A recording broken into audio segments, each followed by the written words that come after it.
Evet, selam arkadaşlar. Motor için 50 dakikalık bir inceleme yaptım. İçinde dünya kadar şeyden bahsettim. Muhtemelen onlardan silip 45 dakikaya kadar falan düşürebilirim diye tahmin ediyorum. Şimdi motoru alacağım, bir sürüş yapacağım. Sürüşü de o videonun sonuna ekleyeceğim. Şimdi siz bundan sonra normal çektiğim videoyu izlemeye başlayacaksınız. Şimdiden kusura bakmayın. O çekimi yaparken hastaydım. O yüzden sesim böyle biraz çok heyecanlı gelmiyor. O yüzden videoyu hızlandırabilirim belki biraz %25 kadar. Belki sizin için daha çekilebilir hale gelir. Şimdi de geldim. Full ekipmanlarımı giyeceğim. Belki 15-20 dakika onlarla uğraşacağım. Pantolon falan filan. Ondan sonra yola çıkacağım. Bir de çekim yapacağım şeyleri de ben size göstereyim. Belki merak edersiniz. Evet, çekim yapmak için kaska bir tane GoPro 12 taktım. Burada da GoPro 10 var. Burada güzel bir yer buldum. Bakın, bunu takmayı buradan kendimi çekeceğim.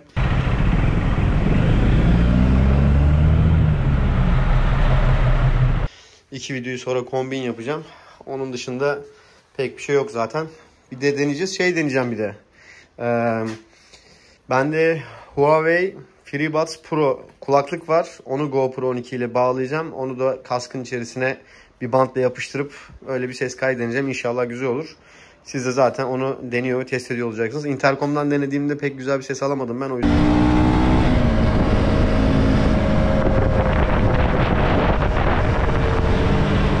Bu şekilde yapacağım.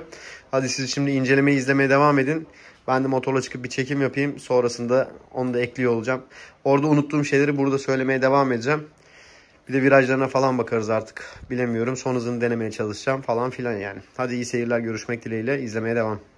Selam arkadaşlar, merhabalar. Biliyorsunuz daha önceden bir tane video çektim. Dük 250 2024 yeni kasa için. Ve daha rodaj bakımına girmemiştim ve henüz böyle 500 kilometre falan kullanmıştım. Şimdi üzerinden 1500 kilometre daha geçti. Rodaj bakımını yaptırdım. Şimdi size uzun bir video çekeceğim. Bunu siz işinize yarayan kısmını izleyerek videoya devam edebilirsiniz. Çünkü bu motorla ilgili hem bir sürüş videosu, hem fren testi, hem işte son hız vesaire, bunların hepsini içeren bir tane video da olsun istiyorum bu videonun içerisinde. Hem de benim tecrübelerimi anlattığım bir video olsun. Aynı zamanda da serviste neler yaşadım.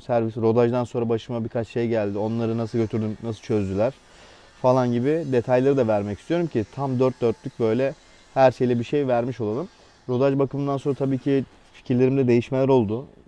İyi yönde değişmeler oldu genel olarak. Bunları da size ilk videonun üzerine eklemiş olayım ki üzerimde bir sorumluluk kalmasın. Çünkü ben bu çekimi yaptıktan sonra bana bu motorun sahiplerinden işte orası öyle değil aslında böyle gibi şeyler de söylendi. Onları da belki bu sayede düzeltmiş oluruz. O yüzden şimdiden iyi seyirler. Kanala abone olmanız için size bir süre veriyorum. Yaklaşık 10 saniye, 15 saniye. Bu süre içerisinde kanala abone olup beğenip yorum yaparsanız sevinirim. En azından şunu, normalde ben araba videoları çekiyorum.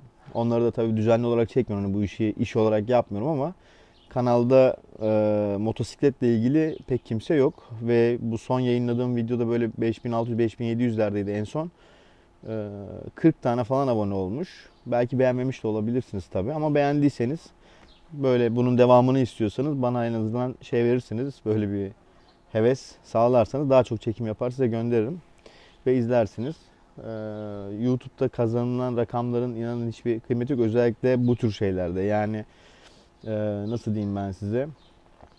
YouTube'da izleyici kitleniz belirli bir yaşın altındaysa YouTube size bu konuda reklam almadığı için çok büyük bir para da ödemiyor. O yüzden bir şey kaygımız yok biz bunu yaparken gerçekten. Bir gelir kaygımız yok.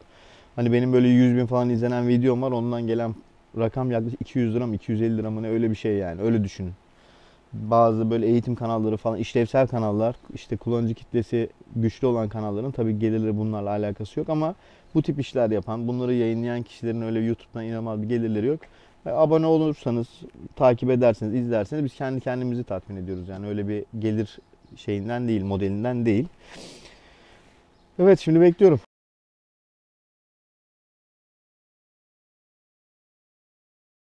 Abone olun bakalım.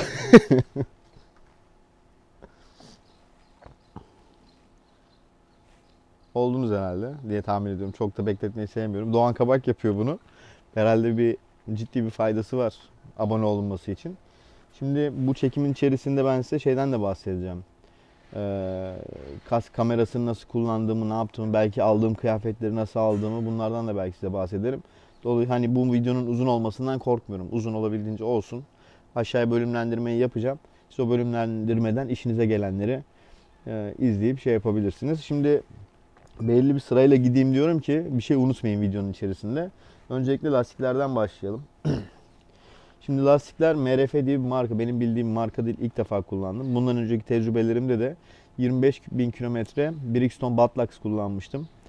Yaklaşık 8-9 bin kilometre Viento Sport kullandım. Alişan'ın tavsiyeleriyle. Ondan sonra da Pirelli'nin Rosso 2 idi galiba, onlardan biri. Yani Pirelli serisinden iyi bir lastik kullandım. Onu da 10 bin kilometre falan kullandım galiba. Sonrasında da 1000 cc'lik makine aldığımda da onda da Metzeler kullanmıştım. Şimdi bu lastiklerin arasında benim tecrübelerime göre durum şöyle. Bunu da içine katacağım şimdi. Şimdi ben ilk kullandığım Bridgestone sert hamurluydu ama uzun ömürlüydü. Yani ne kadar yumuşak hamur olursa şey o kadar kısalıyor. Bir de bence lastikte önemli olan şey ne biliyor musunuz? Virajda siz bir motorla yattığınızda viraj dönerken size ne zaman kayacağını ufak ufak hissettirmesi. Yani aniden kaymayıp yavaş yavaş size hissettirmesi. Bu lastiğin çok yumuşak hamurlu olmasına gerek yok ama size bunu yapıyorsa siz o virajı olabildiğince iyi şekilde alıyorsunuz. Şimdi ben Bridgestone Batlax'larda hem uzun menzil olarak yani 25-26 bin kilometre kullandım. Aynı lastiği performansından çok bir şey kaybetmediği halde kilometre yükseldiği için değiştirdim. Bu çok güzel bir şey. Aynı zamanda da o lastik bana kaysa dahi kaydığında ne zaman kayacağını ve ne kadar kayacağını ufak ufak bildiriyordu. Yani bu ne demek? Ben viraja girdim, yattım, motor kaydı ama daha böyle sen limitlere, motorun tamamen kayacağı devirlere gelmeden önce, anlara gelmeden önce ufak ufak böyle kaydığı için sen kendini ona göre ayarlayıp o yüksek seviyeye çıkmıyorsun. Kendi şeyini, sınırını biliyorsun yani. Dolayısıyla ben o lastikle de ciddi güzel virajlar alabiliyordum. Yani yol belki ısınması gerekiyordu falan. Isınınca da ateş gibi oluyor. Yani ısındıktan sonra eşitleniyor aslında lastikler. Isınmadığı zaman ıslakta vesairedeki şeylere göre değişiyor ama ben Bridgestone Batlax'lardan çok memnundum. Ki herkes kötülerdi çünkü onun ilk oturduğunda denediğinde belki tutmuyormuş gibi, sorunluymuş gibi geliyor olabilir ama çok iyi bir lastikti bence. Hem bütçe anlamında uzun ömürlü olmasından dolayı hem yol tutuşunda sana geri bildirim vermesinden dolayı. Ondan sonra Viento Sport kullandım. Viento Sport'ta bir bildiğim sakız gibi lastik yani şakur şukur yatıyorsun kalkıyorsun. Yani inanılmaz iyi tutuyordu. Dedim ki yani iyi ki almışım ama ne oldu biliyor musunuz? 6500 kilometrede falan tutmamaya başladı. Aniden kaymaya başladı. Kaymaya başladı derken o en baştan beri vardı. Viento Sport çok iyi tutan, çok yumuşak bir lastik. Ama viraja yatıyorsunuz. Kaymıyor. Ya diyorsun ne kadar güzel tutuyor, ne kadar güzel, acayip iyi lastik falan filan derken aniden bir kayma oluyor. Ve tehlikeli bir kayma oluyor. Yani bu benim istemediğim bir şey aslında. Yani lastik daha az tutsun ama en azından bana geri bildirim versin. Ben bunu tercih ederim. Ondan sonra Pirelli kullandım. Bence Pirelli aldığım lastik bunların hepsini bir arada barındırıyor. Hem iyi yol tutuyordu Pirelli hem de uzun ömürlüydü. Onu da böyle uzun süre kullandım. 22 bin kilometre falan kullanmıştım. Sattım yani ondan sonra. O lastikte ne var biliyor musunuz? Bunu bence önemseyin. Yani hem uzun menzil hem viraj kabiliyeti istiyorsanız ortası sert, kenarları yumuşak lastik. Bu lastikler virajlarda sizi korkutmaz. Geri bildirimini de güzel yapıyor. Yani Pirelli geri bildirimini inanılmaz iyi yapıyordu. Şey gibiydi. Bridgestone Batlax gibiydi. Ve uzun ömürlüydü. Yani bu ikisini bir araya getirdiği için ben orada Bridgestone'la Pirelli'yi tercih ederim. Viento Sport ucuz gibi gözükse de çok çabuk bittiği için aslında daha maliyetli. Ondan sonra şimdi Metzeleri 1000 cc'de kullandım. O da onlarla aynı kalitedeydi. Yine geri bildirimi çok güzeldi. Kaydığını hissedip ona göre kendimi dozajlayabiliyordum. Bunlar güzel. Aniden kaymaması önemli yani. İşte şimdi bunda da Viento Sport'taki durum var. Gerçi bu Viento Sport kadar iyi tutmuyor. Yani onun %25, %30 daha az tuttuğunu düşünün Viento Sport'a göre. Aynı zamanda da Viento Sport gibi sizi aniden kaymaya sevk ediyor. Yani tutuyor ve bu erken Viento Sport gibi geç de değil. Aniden kayıyor. Bunu da ben bir kere yaşadım ama o seviyeye gelmen için de zorlaman lazım. Yani böyle bir otobana girerken en son bir daha bir kıvrılır ya. O kıvrılmada zorladığım için böyle bir aniden kaydı. Ama bunu bana belli etseydi çok daha güzel alırdım o virajı yani. Onun dışında bu lastik amortisörlere gelelim. Şimdi amortisör ve lastiği beraber değerlendireceğim. Ben bu motora alışmak için ne yaptım? İstanbul'da Çekmeköy Şile yolu üzerinden Sakarya'ya kadar gittim, Adapazarı'na kadar. Orada da 170 kilometrelik böyle bir dağ yolu serüvenim oldu yani. O teke yolları vesaire, o hep bir televizyonda izlediğiniz virajlar ya da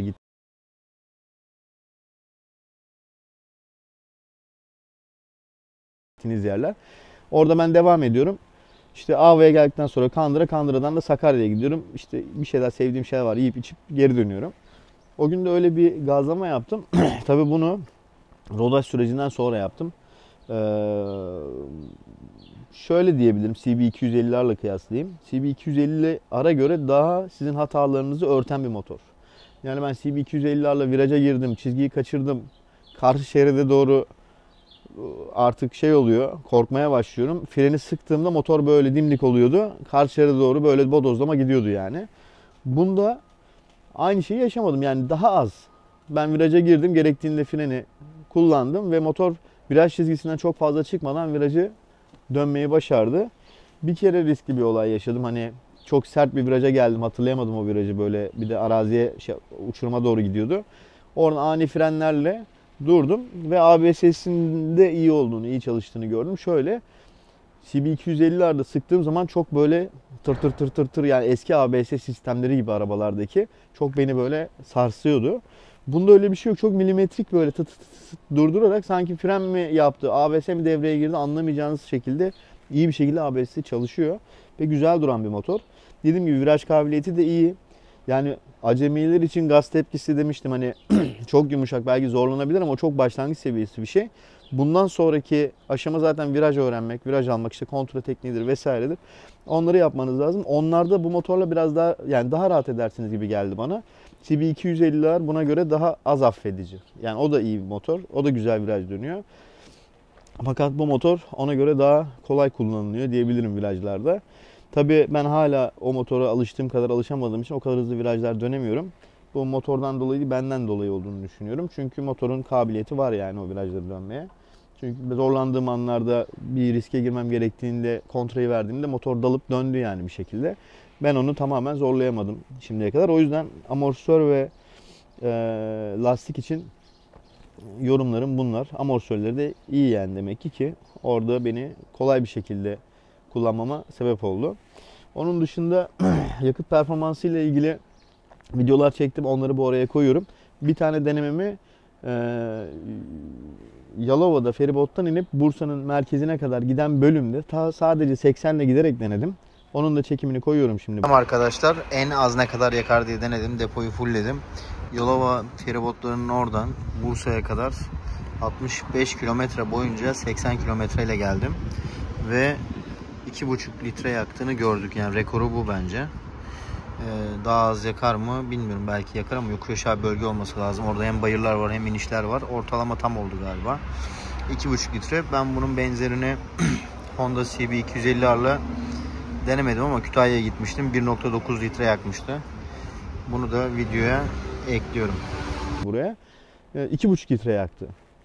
Oradan sonra tabloyu bozmadan Bodrum'a kadar geldim. Yaklaşık 600 kilometre yol geldim. Bunun Manisa'ya kadar olan kısmını tam gaz geldim. Yani motor ne gidebiliyorsa gittim. Ve şey oldu, 4 litrelere kadar çıktı. Ve gerçekten hani daha hızlı gitmek bu motor için söylüyorum, zor. 4 litrelere kadar çıktı. Önceden de düşük bir ortalama var. Tahmin ediyorum 4.2, 4.3 gibi tam gazla giderken düşünebilirsiniz. Bunun aynısını ben Şile'den Sakarya'ya giderken o arka yollarda da tam gaz bastığımda hani 3.8, 4 gibiydi. Dolayısıyla tam performans hızlanması, yakıtı 4 litre.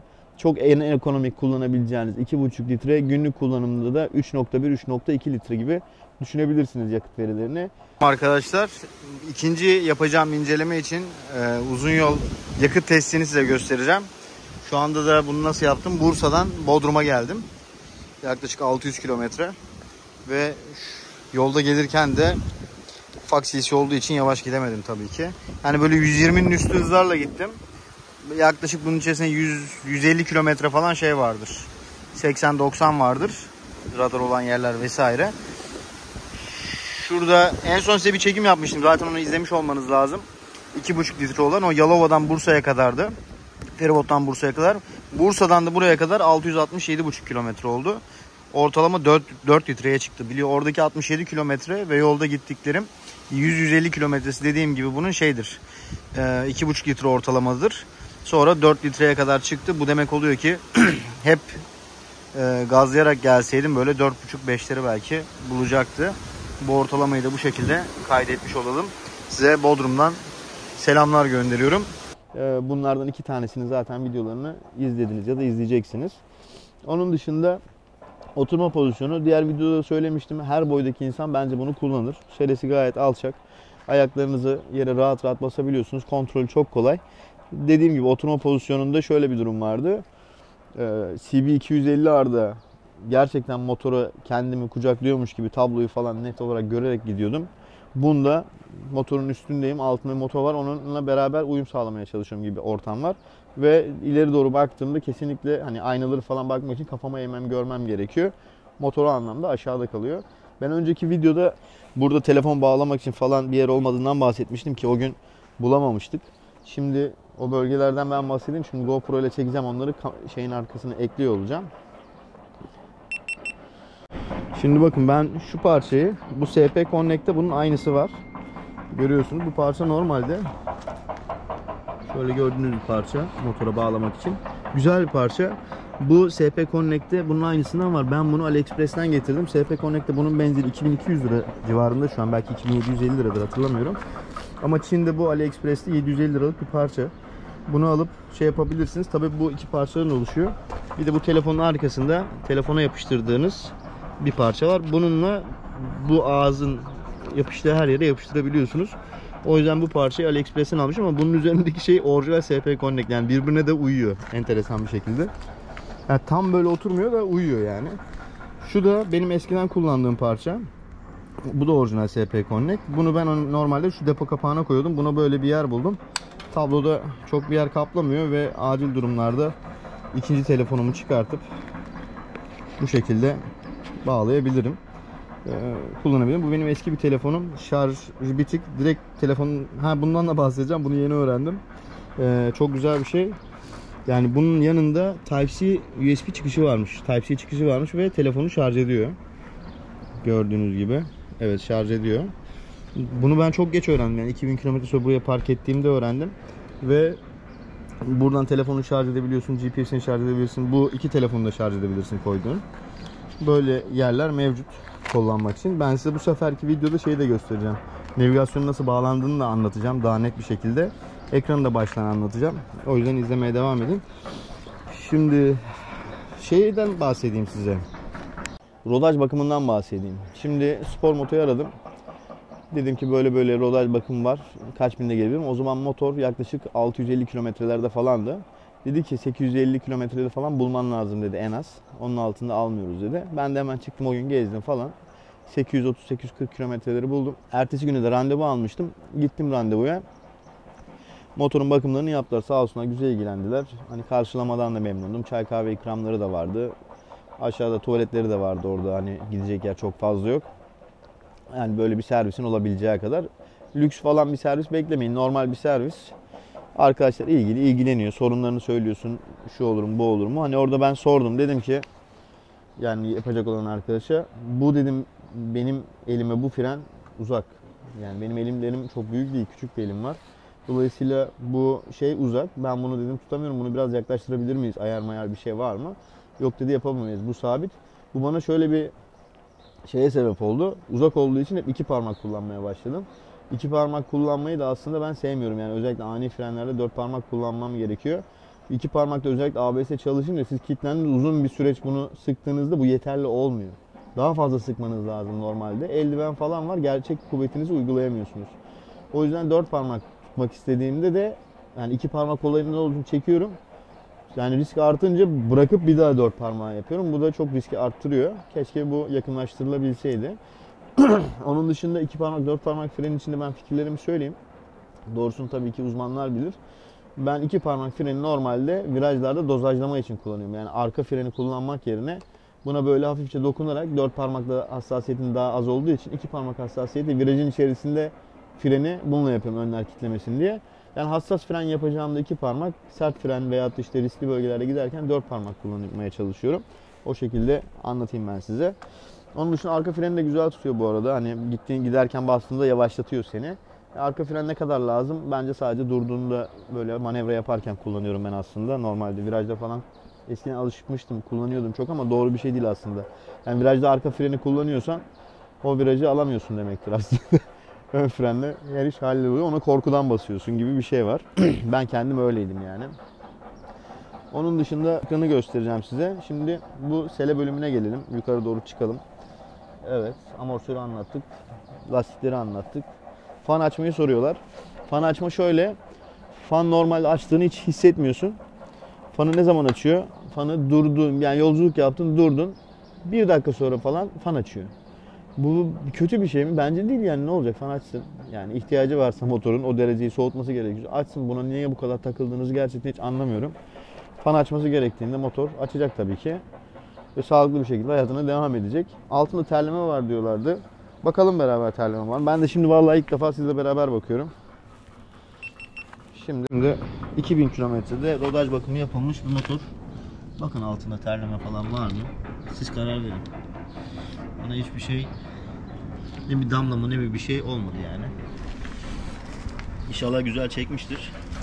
Terlemeden kastınız şurası olabilir belki. Şurada böyle bir şey var, görüyor musunuz? Yağ gibi bir şey var. Belki budur. Ama ciddi bir şey olduğunu zannetmiyorum.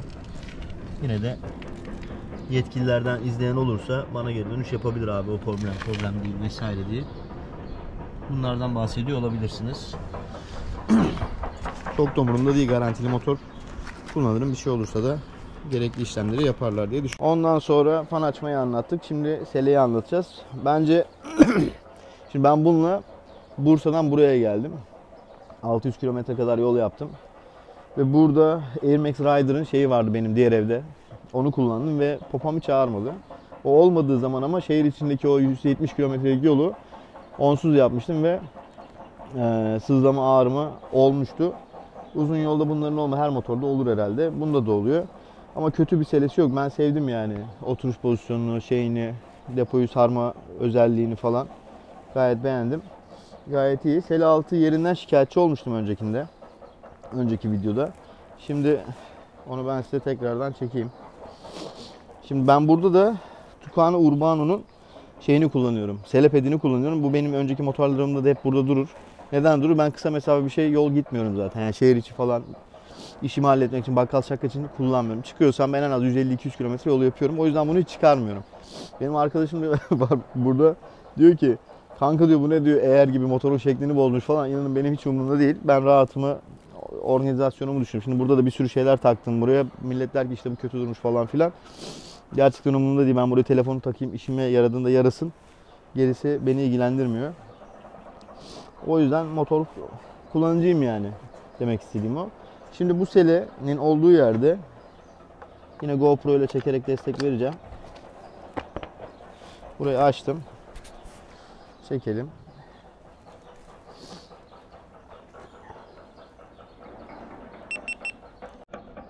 Şimdi ben önceki çekimlerde burada hiç yer olmadığından bahsetmiştim. Gerçekten de yok.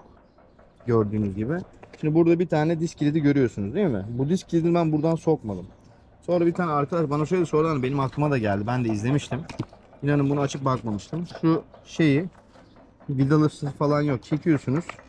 Böyle çıkartıyorsunuz. Hani bu sele altı yeri demek mi bilmiyorum. Ondan sonra şurada şöyle bir alan var. Şurada bir boşluk var. Burada zaten avadanlık da var. İçerisine işte ruhsatlı disk kilidini koydum ama bunu buradan koyma şansınız yok. Hani bir yere gittiğinizde böyle motorun her yerini açmanız gerekiyor. Böyle bir alan düşünmüşler. Hani hiç yoktan iyi midir? Hiç yoktan iyidir. Evet, şimdi burayı zar zor taktık. Sele altı yeri de bu şekilde. Bunu tabii öğrendim takmayı. Şimdi daha kolay takıyorum. Onun dışında şimdi size birazdan GPS'in nasıl yapılacağını göstereceğim. Evet, şu yandan çıkartıyoruz şeyimizi. Önce ekranı anlatacağım. Bakayım ekran güzel çıkıyor mu inşallah. Umarım çıkıyordur. Şimdi bakın, bu bizim ana ekranımız. Burada zaten devir saatimiz var, hızımız var. Şurada toplam kilometre var. 1939 benim. Arka şeyin açık olduğunu gösteriyor. ABS'nin. Burada telefonum zaten hemen bağlanmış. Kaskım olsaydı kaskım da bağlanacaktı. Telefonda GPS açık olsa GPS de bağlanacaktı. Şimdi burada side standı gösteriyor. Şunu motoru açtığında bu kapağın key switch preset diyor. Görüyorsunuz bu özellikler var. Şimdi burada şöyle bir şey var. Tuş takımı var. Dörtlü burada. Selektör burada. İleri yaptığında sürekli açık kalıyor. Geri çektiğinde şey oluyor. Kapanıyor. Burada sağ sol sinyallerimiz var. Daha önceki videoda bahsettim. Çok dandik videomu. Keşke bu çok iyi videomu olsaydı. Burada da kornamız var gördüğünüz gibi. Burada da USB çıkışımız var. Bu benim çok hoşuma gitti. Acayip kurtarıcı bir şey oldu. Artık hani şey taşımak zorunda kalmayacağım motorda ve şarj da ediyor. Powerbank taşımak zorunda kalmayacağım. Şimdi gelelim ekranımıza. Şimdi ekranda şuradaki tuşu görüyor musunuz? Buna bastık. Buna bastık. Şöyle bir ana bir ekranımız var. Burası favoriler bölümü. Favoriler bölümü ne demek? Buradaki 2-4 tane şeyi, içeride favoriler bölümü var. Orada seçip şu veri olsun, bu veri olsun, bu veri olsun. Bunlar buraya geliyor. Ben ne seçtim? Trip 2 kaç kilometre olmuş? Bu Yalova'da sıfırladığım kilometre. Ortalama yakıt 4 litre. Anlık yakıtı ben bulamadım, yok. Range'de 430, yani depoyu fullledim. 430 kilometre diyor. Benim en son ekonomik kullanımıma göre tabii ki bunu yapıyor. Normalde 330 falan yazıyor burada. 4 litreye göre değil yani. Motorun sıcaklığı da 19. Yani buradaki hava sıcaklığına eşit. Şimdi burada ayarlara girmek için bir tane sağ yapıyorum buradan. Şu tuşa bastım. Burada ABS ayarı var. Giriyorum ABS'ye. Road veya Super Moto. Yani bu motoru zaten stentçiler kullandığı için bu spor moto yapıp öndeki ABS'yi kapatıp işte tekere stop falan yapıyorlar tahmin ediyorum. Şimdi Bike Info'ya giriyorum. Burada benim orada genel özellikler var işte. Motor sıcaklığı, range, bataryanın durumu, toplam kilometre. 16'da servis diye bir şey var. Bir sonraki servis kilometresini söylüyor. İşte 640 kilometre kalmış. Tarihte en geç diyor bu tarihe kadar. Software versiyonu yazıyor bir de burada. Geri geliyorum. Trip info. Bu zaten trip nedir biliyorsunuz. Burada tripin içerisinde ne var? İşte toplam kilometre var. Ortalama hız var. Ortalama yakıt var. Kaç saat kullanıldığı yazıyor ve range'i burada da yazıyor. Burada şu var. Ben aldığımdan beri 1933 kilometre olmuş. Toplamda 3.8 olmuş ortalama. Dolayısıyla çok az şey kullandım. Ekonomik kullandım. Bu trip verilerini de içlerine girip şu tuşa basılı tutarak şey yapabiliyorsunuz. Sıfırlayabiliyorsunuz. Şimdi geri geliyorum. Navigasyon. Bu navigasyon dediği bizim bildiğimiz navigasyon değil. Yani bu tuşların nasıl çalıştığıyla alakalı. Basınca volüm tuşlarının ne olduğunu gösteriyor. Yani aslında tanıtım yeri. Start stop on, start stop off. Bunun ne olduğunu ben anlamadım. Bilen varsa yorumlara eklesin. Audio please. Şimdi burada bu ekran şu an hava 19 derece 20 derece olduğu için Bodrum'da burası gayet net gözüküyor ama normalde bu 5 derecelerde 6 derecede şurası tamamen kayboluyor ve görünmüyor. Onu zaten biliyorsunuz. Daha önceki videoda bahsetmiştim. İzleyebilirsiniz. Orada da kötü gözüküyordu zaten. Şu an netleşmiş ve düzgün gözüküyor. Halbuki böyle değil durum. Çok kötü. Bu bütün yani şu karenin içerisinde gördüğünüz her şey görünmez hale gelebiliyor. Burada da telefonum bağlı ya buraya. Telefon bağlı olduğu için otomatik orada çalan müzik ne varsa burada gözüküyor. Yukarı aşağıyla isterseniz kanal değiştiriyorsunuz. Basılı tutarsanız da sesi açıp kapatabiliyorsunuz. Alt üst tuşlarla, şunlarla. Ve durdurma ve başlatma bu şekilde. Bununla da geri gidiyorsunuz. Yani şuradaki tuş takımının aynısının orada resmi var zaten. Geri geliyorum. Bir alt iniyorum. Lap timer var. Burada işte zamanı pist turu yapıyorsanız orada durdur başlat yapabilirsiniz. Bunu kolay tuşlara da atabilirsiniz. Onu da göstereceğim. Şimdi setting bölümü var. Setting bölümüne girdik. Şimdi burada favoriler, yani benim o en baştaki ekrandaki 4 taneyi buradan seçebiliyorsunuz. Trip 1 ve Trip 2'deki bütün değerler var içerisinde. Bateri var, range var. Temperature var, yani motor sıcaklığı. Tarih de koyabilirsiniz. Bunlardan 4 tanesini seçip başa koyuyorsunuz. Quick selektör dediği yer up ve down. Yani up bu, down da bu, yukarı aşağı. Bunlara istediğiniz şeyi kolaylıkla atayabiliyorsunuz. İstediğiniz derken şunlar var. ABS, lap time, trip 1, trip 2. Bastığınızda direkt o menü açılıyor. Audio player. Ben audio'yu yukarı koydum. Navigasyon. Navigasyon ne alaka bu? Ne iş bize anlamadım. Çünkü navigasyon ne olduğunu anlamadım o menüdeki alttaki start stop'u. Bike info. Yu da aktarabilirsiniz buraya. Yukarı ya da aşağı bunları aktarabiliyorsunuz. Ben bir tanesini trip 2 koydum. Trip 1'i koydum. Trip 2 zaten ekranda var. Yukarıya da audio player'ı koydum. Şimdi geldik connectivity'ye. Buraya ayrıca gireceğim. Geri geliyorum şimdi. Aşağı iniyorum. Shift light. Bunu normalde 8500 RPM 2 10.000 yapmışlar. Ben bunu ellemedim. Bir bildikleri vardır diye. O şekilde kullanıyorum. İsterseniz değiştirebiliyorsunuz. Bir de saati ve tarihi ayarlayabiliyorsunuz. Unit diyor. Unit, distance, kilometre zaten yapacağız. Sıcaklık santimetre. Buna bakıyorum. Ortalama yakıtı nasıl göstereyim diyor. Biz tabii ki litre bölü 100 kilometre yaptık. Bir de 1 litreyle kaç kilometre gidebilirsiniz var. Belki o da işinize yarar. Hindistan'da falan öyle kullanıyorlar. Extra function açtık. ABS mod var. Audio player var. Calling var. Yani telefonu sizi aradığınızda burada ekranda gözüküyor. Açabiliyorsunuz. Corded headset'in ne olduğunu bilmiyorum. Bilen varsa yazsın. Navigasyon özelliği de açık. Şunun da ne olduğunu bilmiyorum. Sizle beraber gördüm. Bir girmeye çalışayım. Giremiyorum. RCM yazıyor. Herhalde şu devir saatinin ayarı olabilir. Tamam. Şimdi gelelim connectivity'ye. Şimdi telefonu nasıl bağlayacağız arkadaşlar? En önemli niye yapmadınız, niye bize göstermedin dediğiniz şey. Şimdi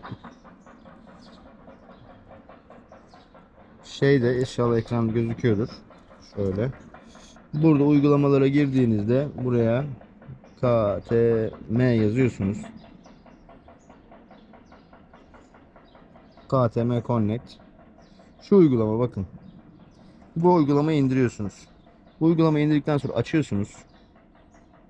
Şimdi ben buraya zaten motorumu ekledim. Tamam mı? Buraya ikinci motor da ekleyebilirsiniz. Yani birinci motor da bu şekilde gözüküyor zaten. Ekle diyorsunuz. Yani bu telefonu aldınız, bu uygulamayı koydunuz ya. Önce gidin. Şuradan bütün datalarınızı girin. Kaydolun. Normal kayıt bir uygulamaya kayıt olmak gibi ad soyad bilgilerinizi falan, nickname, ıvır zıvır bir sürü şey yapıyorsunuz. Sonra diyorsunuz ki motor ekle. Motorumu ben ekledim. Bir yana geçeyim. Böyle ekle dediğinizde burada diyor ki ya diyor motorunu ara bul ya da VIN kodunu yaz. VIN kodu ne demek? Şase numarası. Şase numarası zaten şurada da yazıyor. Ruhsatınızda da yazıyor. O şase numarası girdiğinizde motorunuzu otomatik tanıyıp buluyor zaten. Ondan sonra add bike diyorsunuz. Add bike dedikten sonra bu ekran geliyor ama şurada connect yazmıyor. Tamam mı? Şu an ben telefonun yanındayım diye connected oldu. Uygulamayı açtım diye. Gördüğünüz gibi aşağı indiğinizde de navigasyon var. Servis kitapçı var. Manuel var. Tamam mı? Bu servis bölümünde de gittiğiniz servisi falan kaydedebiliyorsunuz. Güzel yapmışlar aslında da. Servisin bunu otomatik kaydedip onun burada gözükmesi lazım. Yapmıyorlar şu an ben anladığım kadarıyla. Şimdi burada connect bölümüne girdiğinizde burada diyor ki şu an ben zaten bağlı gözüküyorum ama buradaki yazıları düzgün okursanız zaten adamlar eksik olan şeyi yazmış yani buraya. Biz ne de başarısız olduk biliyor musunuz? Şimdi bunu bağlama alanında şu connectivity'ye şöyle yapacaksınız. Connectivity'ye gireceksiniz. Burada diyor ki Bluetooth açık kapalı, bunu açık yapacaksınız. Tamam mı? On. Geri geldiniz. Phone pairing gireceksiniz. Bakın burada benim bu telefonum kayıtlı burada. Bunu bir kendi telefonunuzu kaydedeceksiniz uygulamayı indirdikten sonra. Sonra da varsa headsetinizi gidin bağlayın. Bu telefonu bağlamış olmanız yeterli zaten. Ben de orada Freecom cihaz kullanıyorum, Cardo, onu bağladım. Geri geliyorum. Şimdi burada connectivity ekranı var ya. Bu ekrandayken uygulamada gelip yani şu ekranda connectivity ekranında durmanız önemli. Oradayken şurada connect bölümüne geliyorsun. Basıyorsun. Burada normalde diyor ki connectivity ekranında bulun. Telefonunu bilgisayara paylaşmış ol daha önceden ve yakınında dur diyor. Yani bu kadar. Bunları yaptıktan sonra da burada bağlan dediğinde şak diye bağlanıyor. Eğer kill switch kapalıysa diyor ki bunun açık olması lazım. Bir. İkincisi connectivity ekranında olman lazım. Uygulamada da şuna basıp ekle demen lazım. Bunları yaptığın zaman ekleniyor. Dolayısıyla biz ya key switch kapalı denk geldik, ya bu ekranda değildik, ya işte uygulamada başka bir yerdeydik. Bir sürü uğraştık, yapamadık ama bunları sağlarsanız yaparsınız. Yani telefonunu paylaşıyorsun, Bluetooth ekliyorsun. Ondan sonra bu ekrana geliyorsun. Connectivity ekranında motorun da kill switch'i de kapatıyorsun, açık hale getiriyorsun. Motor çalışmaya uygun halde olacak. Ondan sonra da bu ekranda zaten connect dediğinde bağlanıyor makine. Bir problem yok yani. Bunların hepsini bir arada yapamadığımız için bir türlü bağlanamadık. Şimdi navigasyon nasıl çalışıyor onu göstereyim. Buradayken şeyi kullanamıyorsun. Google şeyi kullanamıyorsun veyahut da sana gönderilen bir linki burada açamıyorsun ama galiba Pro versiyonunda onlar var. Şimdi ben bastım. Gördüğünüz gibi kendi haritası var. Açıldı. Şimdi bu haritanın içerisinde de bir yer belirleyelim rastgele. Tamam mı? Şurayı işaretledim. Veyahut da şey giriyorsun ama tam doğru yer bulmak zor. Başlat dedim. Ben başlat dediğimde burada geri geliyorum. Bakın ana ekrana hemen düştü. Yani telefon bağlıyken şurada GPS de yazdı. Gördünüz mü? Burada rotayı göstermeye başladı. Bu rota ne kadar doğru? Kesinlikle şu şeyin yerini tutmaz. Telefondaki GPS'in yerini tutmaz ama ne sağlıyor? En kötü ihtimalle bir seçenek sağlıyor ve ben uzun yolda bunu kullanıyorum. Yani en azından tahmin ediyorum nereye döneceğini vesairesini. Ve içinde bir hayli de ayar var yani güzergahı nasıl yapacağınla ilgili. Hiç yoktan iyidir ve güzel yani. Yani bunda olması, CB250'lerde olmaması benim için bir fark. Size şu an ekranla ilgili de her şeyi gösterdim diye tahmin ediyorum. Şimdi GoPro bir tane de buraya taktım. Burada da 2 tane de telefon yerim var. Gayet malzeme olarak huzurluyum. Tucano Urbano selepedim de hazır. Şeyi anlatayım. Air Max Rider ile Tucano Urbano'nun farkını anlatayım size. Bu tam motorcu işi. Yani bunun altında olup olmadığını anlamıyorsun. Seleğe olan bağlılığın devam ediyor. Air Max Rider'da uzun yolu kullanacaksan olabilir ama dağ yollarında falan filan yatıp kalkmalı yer gideceksen bence bu. Air Max Rider çok havada kalıyor ve tamam rahat. Bundan daha rahat belki de. Ama nasıl diyeyim, seleyle olan irtibatını kesecek kadar kalın yani. Anlatabildim mi? Dolayısıyla o bir rahatsızlık sebebi. Arkası için de ben almıştım daha önce. Onda da kullanan arkadaşım şey yaptı yani. Onda da böyle bir selenin üzerinde duramamazlık falan filan. Yani böyle sabit düz yol gideceksen okey. Zaten orada çok ağrı yapar. Ama inmeli kalkmalı virajlı yerlerde bu tehlikeli hatta yani. Düşmesine falan sebep olabilir, kaymasına sebep olabilir. Şey gibi, sele gibi tutmuyor insanı ama bu öyle değil. Bu gerçekten başarılı bir ürün bence. Tabii çok eskidi, ben bunu dünya kadar kilometre yaptım. Fakat çok memnunum. Evet, onun dışında neden anlatabilirim? Evet, şimdi size ne anlatayım? Ayna görüş açılarından bahsetmiştim. Titreşim var mı yok mu ondan bahsedelim. Şimdi görüş açılarını önceki videoda biraz izah etmeye çalışmıştım. Görmek istediğiniz yerin %75'ini görüyorsunuz. %25'i de kolunuz vesaire oluyor. Bu benim boyuma ve duruşuma göre de değişir tabii ki. Siz oturunca farklı bir şeyler görebilirsiniz. Fakat yüksek hızlarda ve sürekli kullanışlarda gerçekten titreşim sağınızı solunuzu ağrıtıyor. Yani elinizi, ayağınızı, topuğunuzu değişik ağrılar hissetmenize sebep oluyor. Şimdi ben size şeyden bahsedeyim. Titreşimle ilgili. Ben bu Şile'den Sakarya'ya gideceğim yolda sürekli gazladığım için artık böyle 1 saat sonra falan oldu yani. Nasıl diyeyim? Topuğumda böyle bir acı hissediyorum ama ne olduğunu bilmiyorum. Tamamen titreşimden bana ulaşmış bir titreşim olduğu için yüksek hızlarda aynaya da baktığınızda pek bir şey görmüyorsunuz. Hani böyle tabii ki işe yarar şeyler görüyorsunuz ama net bir ayna görmüyorsunuz tabii ki. Durum öyle. Son hız denemesi. Belki bu tanıtımdan sonra motora binip çıkıp bir denemeler yapacağım. Onları da videonun sonuna ekleyeceğim. Benim gördüğüm 162 gördüm en fazla. Tabii bunları otobanda yakalamanız biraz zor olabilir. Çünkü ben hissettiğim otobanda motor daha zor ilerliyor. Hem rüzgardan hem yokuşların böyle belirli bir açıda kalmasından dolayı. 162 son hız olarak düşünmeyin ama yani kesiciye girmedi. Belki biraz daha giderdi. Böyle yokuş aşağı normal yolda işte eski yolda giderken yokuş aşağı yakaladığım bir hız. 162'yi gördüm. Normalde de böyle 140'lara 150'lere kolay çıkıyormuş gibi gözüküyor. Kamera çekimlerinde belki sonrasında onu da izliyor olacaksınız. Çekebilirsem çekeceğim. Biraz rahatsızım, belki siz de hissediyorsunuzdur. Evet arkadaşlar, Sıfır yüz deneyelim bakalım güzel kaldırabilirsem.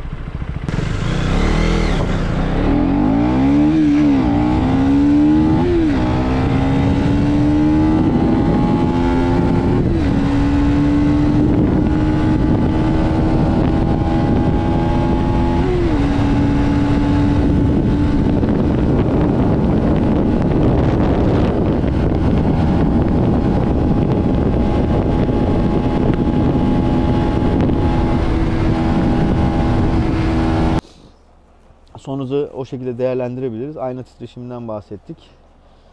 Motorda biliyorsunuz hızlı çalışan bu şey var. Basar basmaz çalışıyor gayet güzel. Motorun sesiyle ilgili fikirlerimden bahsedeyim. Önceki videoda dedim ki sesini ben beğenmedim. Belki rodajdan sonra yüksek süratlere çıkınca işte zorlayınca falan seste egzozda değişmeler olur diye ama hiçbir değişme olmadı.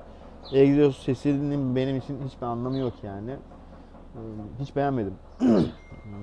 CB250'lerin gerçekten hoşunuza giden bir egzoz sesi var. Yükseldikçe, egzoz ısındıkça daha da güzelleşiyor. Belki bu bir stratejidir. Hani belki egzoz satmak istiyorlardır, bilemiyorum. Ama egzoz sesini beni etkileyen hiçbir yanı olmadı. Çok böyle iyi çalışmıyor yani. Beğenmedim. Keşke daha güzel bir sesi olsaydı. Hele böyle motor ısındıktan sonra daha da güzel gelseydi. Şimdi gelelim benim o Şile'de rodajdan sonra çıkıp gazladığım 170 kilometrelik yolda başıma gelen şeye. Şöyle bir durum oldu. Ben şimdi sürekli vites küçültüp sürekli vites arttırıyorum. İşte 6. vitese kadar çıkıyorum. Böyle 145, 150 yani 135, 140'ları görüyorum. Viraj yaklaşıyor. Küçült. İn, ikinci viteste dön. Tekrardan hızlan falan. Devamlı vites değiştirip iniyorum. Sonra bir noktadan sonra yaklaşık böyle 80-90 kilometre sonra bir yerde yani ben 4. vitesteyken böyle bir ses gelmeye başladı. Sesi nasıl tarif edeyim size? Sanki dönen bir şey var. Pervane. Siz de ona böyle bir plastiği yaklaştırırsınız, sürter ya. Hani bir dönen bir şeye duran bir şey çarpıyor yani. Pırrrr, böyle bu şekilde.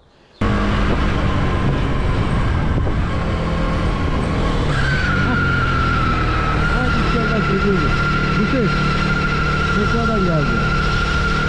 Mümkünse yükseltsem kesilecek. Biri aldım daha da arttım.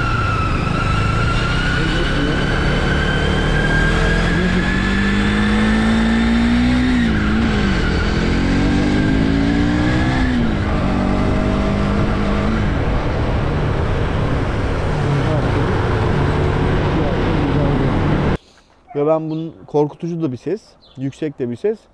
Hemen fren yaptım. Bu ses nereden geliyor? Ses devam ediyor. Sabit devam ediyor. Kesilmiyor yani ben giderken. Dedim herhalde yolda kaldık yani. Rodaj sonrası. İyi ki İstanbul yolu falan filan diye düşünüyorum kendi kendime. Sonra 3. vites aldım. Ses daha da arttı. 2'ye aldım. Ses daha da arttı. Artık motoru durdurdum. Normal 1'e aldım. Tekrardan kalkış yaptım. Tekrardan kalkış yapınca ses gitti. Devam ettim. Dedim herhalde geçici bir şeydi. Belki bir şey mi takıldı falan filan motora. Öyle düşündüm. Ondan sonra yolda yaklaşık 10 kilometre sonra tekrardan başıma geldi. Ondan sonra aynı şey tekrar oldu. Yine 4. vitesinde. Vitesin ne olduğu bence önemli değil. Ama 4. viteste denk geldi. Yine ses geldi. Bir daha 3, 2 aynı şeyler oldu. 2'ye kadar düştüm. Bu sefer 1'e attım. Durmadım. 2'den 3'e attım. Ses yine kesildi. Sonra ben hemen ertesi günü işte o gün gittim Sakarya'ya bir gece kaldım. Döndüm. Hemen spor motoya gittim. Allah razı olsun orada hani böyle işini bilen bir abi vardı tahmin ediyorum. Aralarında en yaşı büyük olan da oydu. Geldi sağ olsun şeye baktı. İlkin danışmadaki arkadaş bana bir ses dinledi. Dedi ki bu fan sürtmesi daha önce de başımıza geldi, hallederiz 2 dakika dedi. İyi tamam dedim. Bir baksınlar ama fan sürtmesine benzemiyor. Ben baktım fana dedim yani. Bir de vites düşürüp küçültmeyle bu sesin çıkmasının dedim fanla ne alakası var yani. Ondan sonra abi geldi baktı. Dedi bu vites küçültme büyütme olayı bir garip dedi. Ben dedi buna bir içeride bakayım. Aldı motoru içeride kaldırdı. Size ben şimdi çekimini de yapayım.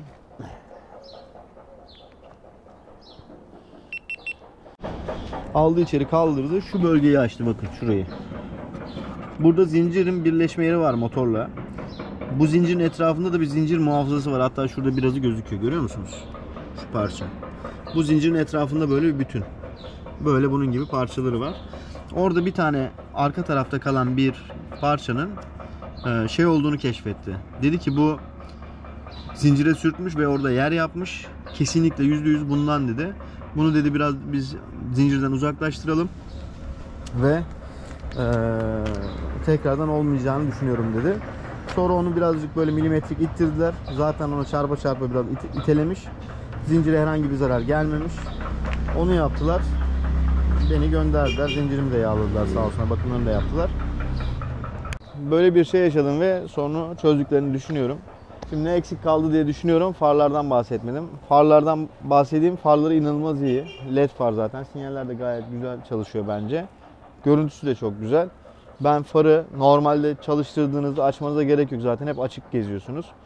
Ve şöyle bir alanı komple aydınlatıyor ve o farın şeklinde bir aydınlatma oluyor. Onu da görüyorsunuz. Hoş da bir görüntü.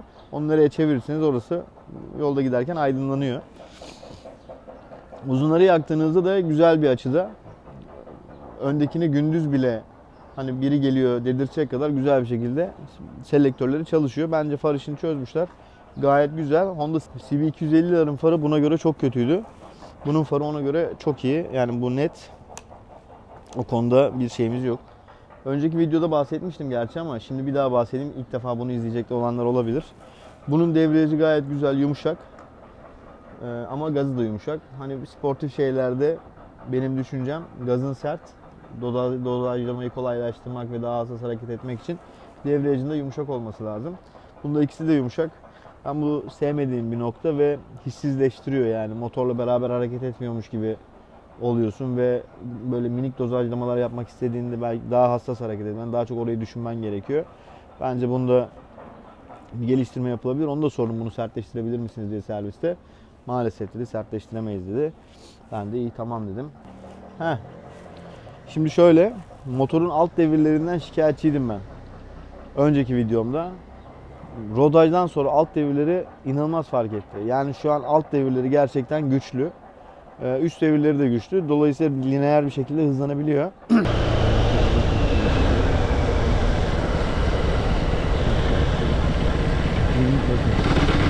Vuruyor.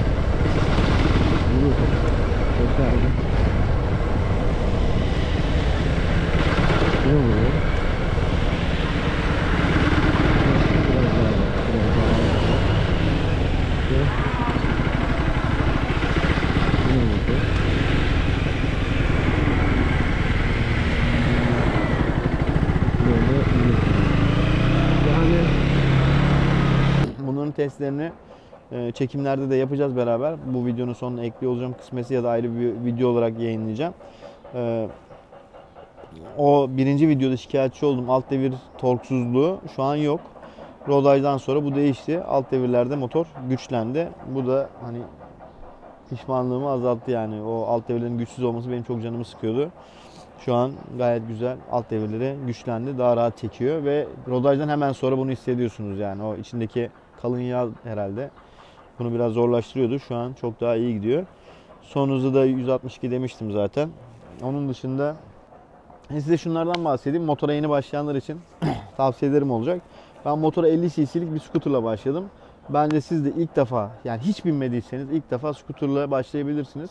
50 cc'lik bir scooterda bu dinamikleri öğrenmeniz için işte frene bastığınızda ön tekeri saçmalayabileceğini, sudan geçerken arkanın kayabileceğini, aniden hareketler olabileceğini keşfetmeniz anlamında, bir de trafiği okuma anlamında bence faydalı bir motor modeli.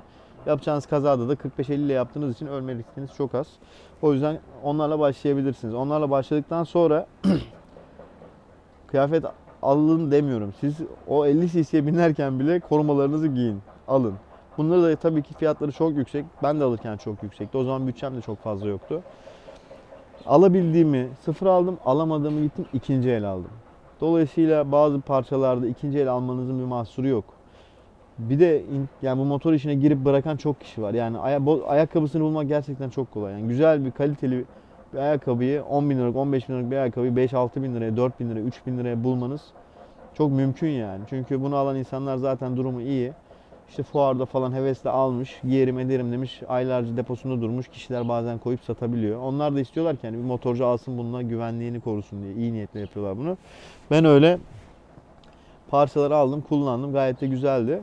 Ve ben 50 cc'ye bindiğimde inanın bütün takımım vardı. Kaskım vardı. Kaskımı da sıfıra, yani kaskımı bile ikinci el aldım ama böyle hiç kullanılmamış, kutusundaydı yani. Almış, işte GoPro bağlama yeri uyumsuz olduğu için kullanmamış. Öyle bir tane karbon kask aldım yani. Normalde belki şimdinin parası 20 bin liralık bir kaskı 4-5 bin liraya aldım yani. Kötü bir kask alacağım ama iyi bir kaskı ikinci el aldım.